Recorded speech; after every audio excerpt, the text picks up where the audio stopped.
Mga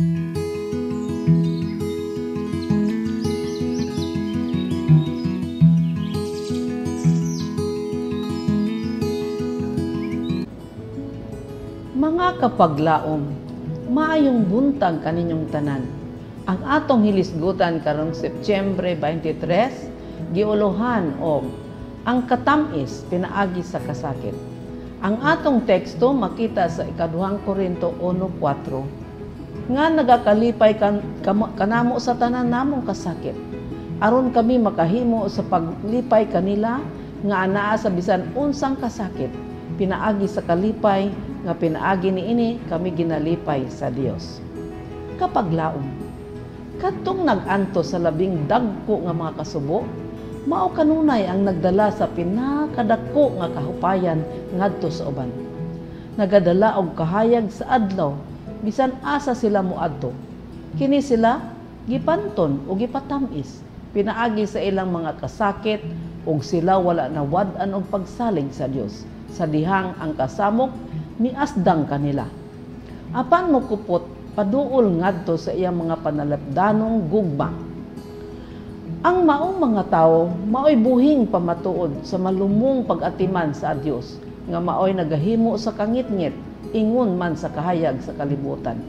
Kaniya walay kangitngit, bililhong kahayag. Magkinabuhi kita ni anang kahayag. Manamilit kita sa kasubo ug kabalaka ug maglipay sa Ginoo kanunay. Usa ka hinakog ang paggahin sa atong bililhong panahon alang sa pagbangutan.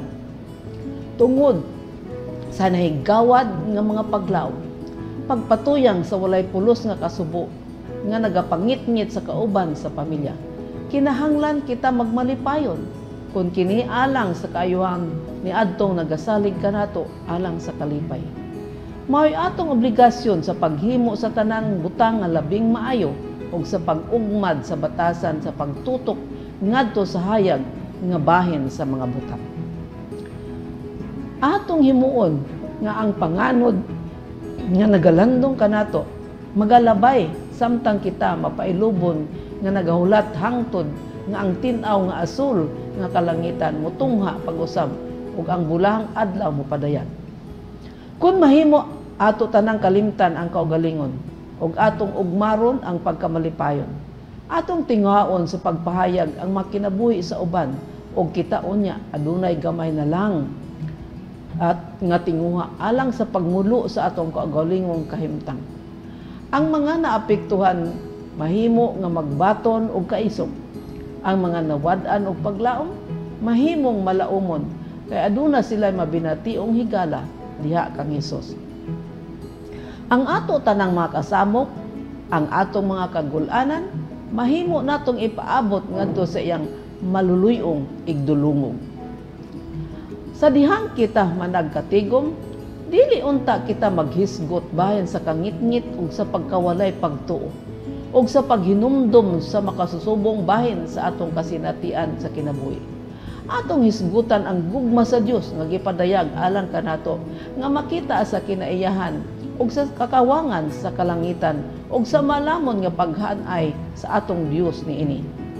Atong kabuton ang silaw sa sinag sa adlaw nga naghayag sa atong dalanon ug nagpabilin sa atong panumduman uban sa mapasalamaton nga kasing-kasing. Kita magapuyo sa dili matupngang gugma ni Kristo kay diha kaniya aduna kitay makanunayong tima sa pagmaya. Kaniya walay kangitngit. Siya ang kahayag sa kinabuhi.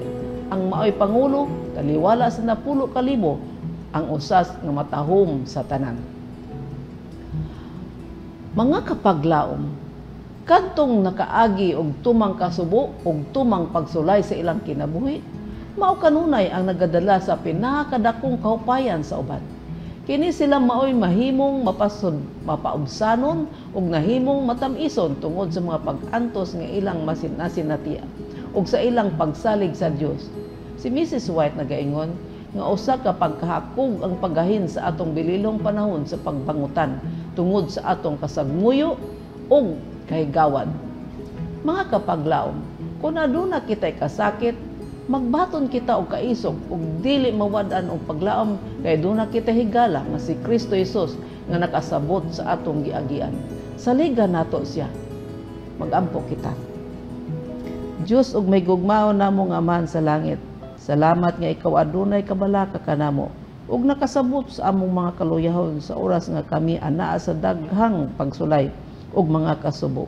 Dungagi ang among pagsalig kanimo Ginoo ug ayaw kami biyae sa oras nga amo kang kinahanglan sa ngalan ni Jesus. Amen.